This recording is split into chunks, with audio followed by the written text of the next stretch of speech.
Good morning, all of you, once again. Welcome back to the class. Good morning, This is sir. the fourth lecture related to the poem "The Road Not Taken." We have already finished three stanzas. Let's continue with the next one, the fourth stanza. Every stanza has got 5 lines. We have finished 15 lines. We have completed 15 lines. Let's continue with the 16th line. Uh, Let me read the poem first.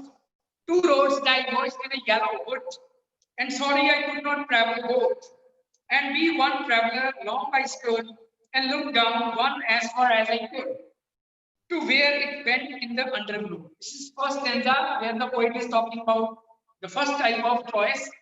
Then took the other as just as fair, and having perhaps the better claim, because it was rusty and wanted wear, though as for that the passing there had warned them rarely about the same. This is second stanza where the poet is talking about second choice.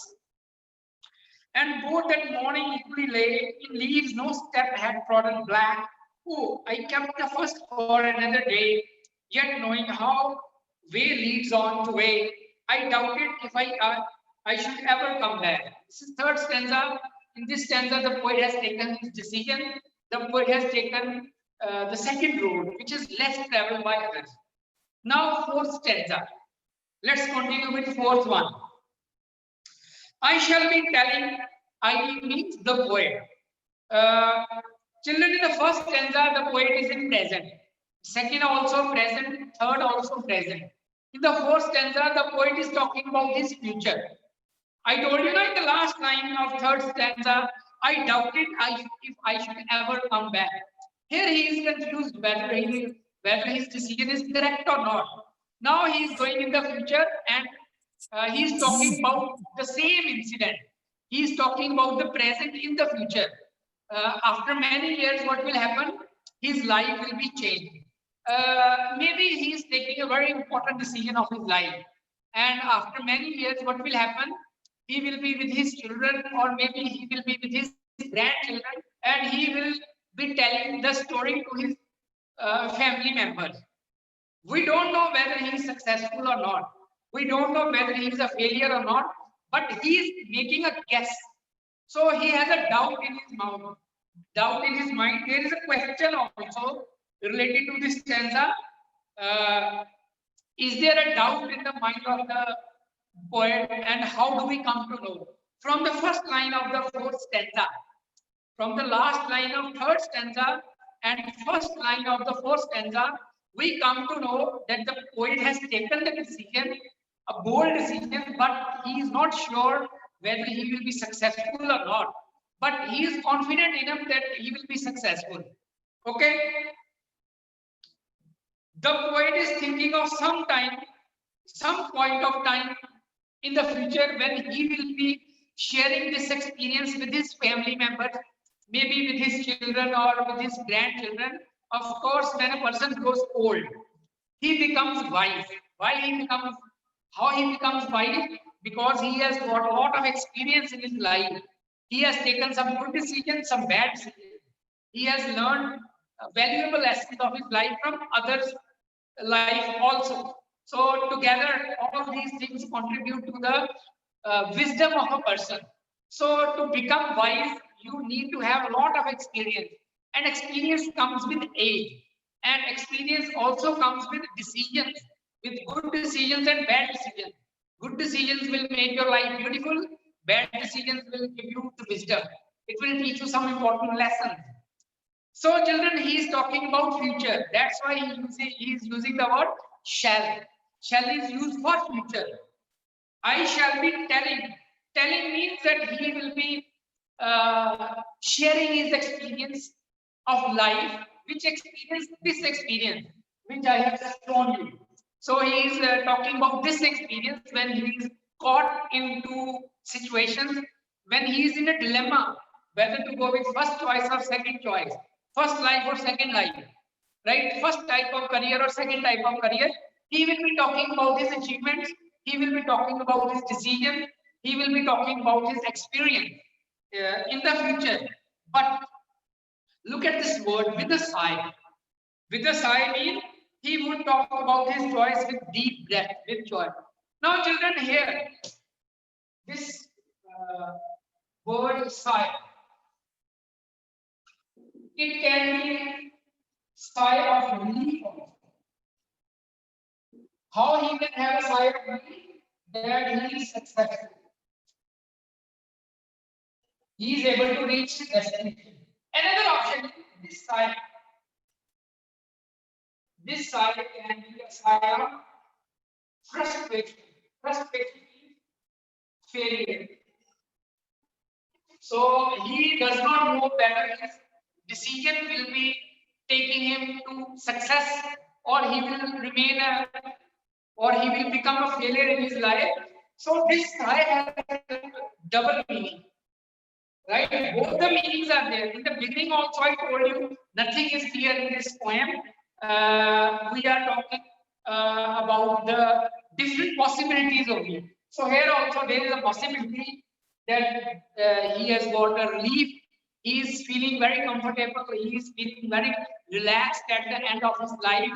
Or maybe he is feeling frustrated that I should have taken that decision. I should have not taken that decision. I should have taken the first route. Both the possibilities are there. Okay. So this is the first line. In the very first line, he is doubtful about his decision. But you have to take some decision, whether you are sure or not. I shall be telling this with a sigh. So he will be sharing his experience with his children. If he is successful, then also he will be sharing. If he is not successful, then also he will be sharing that with his own children to give them a valuable lesson. Somewhere ages and ages. Somewhere ages and ages mean sometime in the future. It means after many years, ages and ages. After many years have passed, he will talk about his decision. He will talk about this point with his family member, but he will be telling that with a sigh. He will not be telling that with a confidence. He will be telling that with a sigh, because you never know.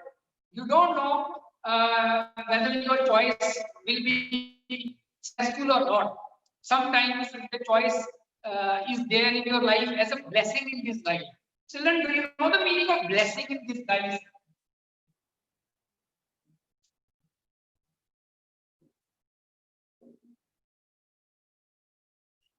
Shweta, can you see this line, blessing in disguise? Yes, sir. Shweta, can you see this line? Yes, sir. Okay, let's continue. Children, blessing in disguise means, what do you mean by disguise? Disguise means to change the appearance. When you change your appearance, when you camouflage your appearance. You must have seen the movie Doom 2. In Doom 2, we have Mr. A. Aryan, the character of Aryan, the character of Mr. A is played by Hrithik Roshan. You must have seen he is in the habit of changing his appearance. At one point, Amitabh Bachchan's son, Abhishek Bachchan, he says that this is Mr. A, master of disguise. A disguise means the person who is able to change his appearance. Sometimes he is taking the shape of a statue. He is becoming a joker. He is becoming an old woman. He is becoming somebody else. So many roles have been played by this actor in the movie Doom 2. So disguise. So sometimes blessings come in our life in disguise. In the beginning, we think that this is not the right decision, but at a later stage of life, we come to know that our decision was right. So there we can say that it was a blessing in disguise. It was a very favorable thing for me. In the beginning, it was not good, but now I have realized that it is really a good thing. Like, take one more example of lockdown. Here, lockdown, many people must have utilized this time. Many people must have destroyed this time. For many people who are working hard, this is a time of blessing in disguise. I don't wish that this time come to anybody's life again. I mean, this lockdown. because this lockdown has spoiled so many people. The business of so many people has been disturbed. Many people have lost their lives. Even many people have lost their jobs also. But for many people, this is the time of blessing in disguise. The hardworking children who were not able to get more time for self-study, now they have got a lot of time for their self-study. For them, it is a blessing in disguise. Now here, coming back to the poet does not know whether his decision is good or not, but of course, he will be telling this with the sigh. I shall be telling this mean experience of life. This means the decision taken by this person at this point. I shall be telling this with a sigh, somewhere ages and ages. Hence mean he will tell. Now let's continue with the third line. What will he tell? He will come to the same story in the beginning. Two roads diverge. Who will say these things? Who will say these lines? The poet will say these lines. The traveler will say these lines. The traveler will tell this story to his own children that once upon a time, many years ago, two roads diverged. Two roads meet, two paths, two life, two choices. Two roads diverged. Diverged means separated. Two roads were divided in a wood. In a wood means in a yellow wood, in a jungle. Two roads diverged in a wood, and I. So he is focusing on I. Can you see a small hyphen also? So here he is giving a long pause. And I. He is pressing on himself because it was his decision. He did not take anybody's advice. He did not take anybody's suggestion. It was solely, purely his own decision. So he is responsible for his decision. Whether he becomes successful, whether he becomes a failure, it is going to be his decision entirely. Two roads diverged in the wood, and I. See, he is repeating the word I. And I took the one less traveled by. I took the one less traveled by, which is the road less traveled by, the road which he has taken. Which road he has taken? Second road. Second road. We have already read about this twice in the third line of third stanza. What is the third line of third stanza? Oh, I kept the first one for another day. It means he rejected the first road and he chose the second road. Children, one more unclear thing is there in this line. In first and second stanza, in the beginning of third stanza, we have read that all the roads are equally attractive. All the roads wanted same type of travelers, but how does the traveler come to know that the second road is less traveled by? Maybe he must have gone deep into the assessment of that life, assessment of that choice. Then he must have come to know. But it is not clear how the poet came to know about this. But one thing is sure, he took the road less traveled by. He took the road which is taking him out of the comfort zone. No doubt the poet is confused. No doubt the poet is doubtful. But he is giving a hint by this line. With fourth line, we are getting a positive hint that he has taken a good decision because he has not followed the people blindly. He has not followed the people who wanted to remain in the comfort zone only. He came out of the comfort zone and took a bold and confident decision. No doubt he is doubtful. He is doubtful because he is talking about future. But at the same time, he is giving a positive hint that he has taken the right decision. He has taken the road less traveled by others. I took the one less traveled by. Less traveled by means less traveled by many people. Children, most of the people, they follow a simple path only. And they remain at those places only where they were in the beginning. Many people, they try to work hard, but they are not able to do much. But very few people are there who become the winners, who take extraordinary decisions, who do extraordinary hard work, who take the lead. Take the example of Usain Bolt. You know, Usain Bolt, he is a gold medalist in athletics. He has won gold medal. He has won 12 gold medals. He has won 3 gold medals in 100 meter, then 3 in 200 meter, and 3 in 400 meter. If you look at 100 meter, 100 meter is not much distance, but to give competition in that 100-meter race, you need to put a lot of efforts. You have to be consistent, you have to be hardworking, you have to be determined, you have to practice every day, practice a lot. You know, once one interviewer asked him, are you, one interviewer asked Usain Bolt, are you not nervous on the day of final race? His answer was beautiful. He said that I am never nervous on the day of the final race. I am always nervous during the time of preparation, because during the time of preparation, I always try to do better, and I always practice a lot. With practice, I gain confidence, and on the final day, I am never nervous. See the beautiful answer given by this person. So, to take the road less traveled by, you need a lot of courage, you need a lot of confidence, you need a lot of determination, perseverance, commitment, consistency. So many things go into the success of a person. We people see successful people, and many people start thinking that success has come very easy to them, but we never think about the hard work which has been done by that person to get that success. I am just giving you one example. There are millions of examples. You know, Chinese people, they have maximum medals in Olympic Games. Chinese American people, the reason being that they work so hard. Once one sportsman was there. She was a girl.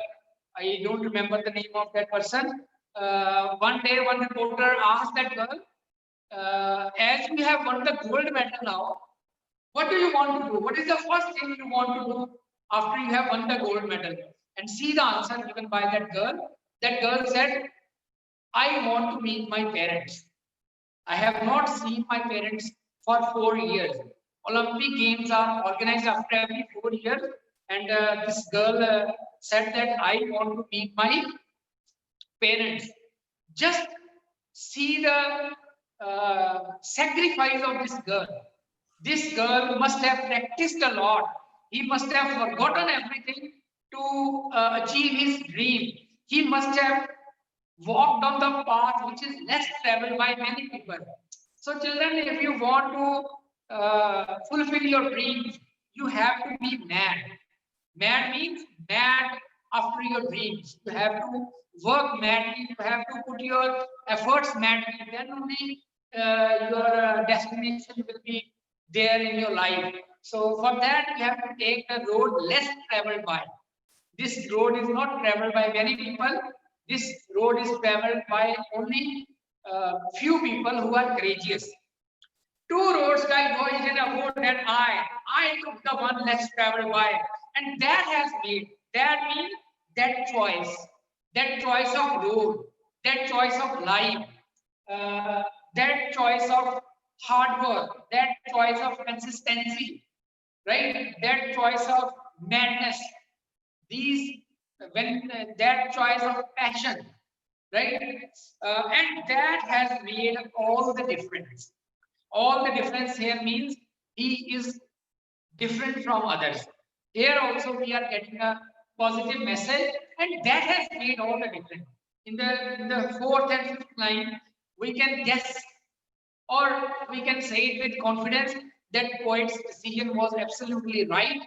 No doubt it needed a lot of courage, but he took the decision, and he proved he was able to prove that his decision was correct. So somewhere ages and ages hence, I shall be telling this with a sigh. Two roads diverge in a wood, and I took the one less traveled by, and that has made all the difference. So the choice will affect whatever choice you make in your life. It will affect the course of things. So children, this is the end of the poem. Four stanzas, beautiful rhyme scheme, beautiful message, very simple story, but the message. I hope the poem is clear to everyone. Yes, sir. And sir, I Can you hear me, think, Shweta? yes, sir. So, what is the theme of this poem?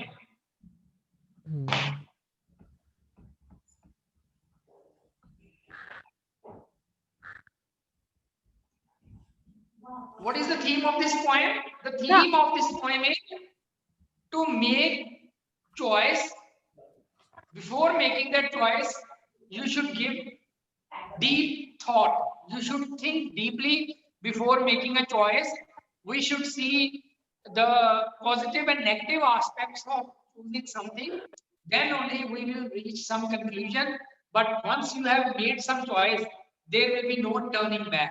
You should not look back in your life as of course, you should learn lessons from your past happenings, but you should not regret your decision. Whatever decision you have taken, you should be confident enough. You should be proud of your decisions because those decisions will be your own decisions. So this is the end of the poem. Thank you very much, children. That's all from my side.